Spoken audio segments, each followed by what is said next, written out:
عبداللہ بن مسعود رضی اللہ عنہ نے فرمایا کہ جب ہم نبی کریم صلی اللہ علیہ وسلم کے پیچھے نماز پڑھتے تو کہتے، ترجمہ: سلام ہو جبرائیل اور میکائیل پر، سلام ہو فلاں اور فلاں پر، اللہ پر سلام۔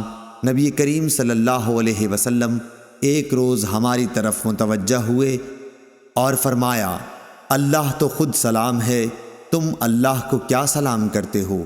اس لیے جب تم میں سے کوئی نماز پڑھے تو یہ کہے۔ ترجمہ: تمام آداب بندگی، تمام عبادات اور تمام بہترین تعریفیں اللہ کے لیے ہیں۔ آپ پر سلام ہو اے نبی، اور اللہ کی رحمتیں اور اس کی برکتیں ہم پر سلام، اور اللہ کے تمام صالح بندوں پر سلام۔ جب تم یہ کہو گے تو تمہارا سلام آسمان و زمین میں جہاں کوئی اللہ کا نیک بندہ ہے اس کو پہنچ جائے گا۔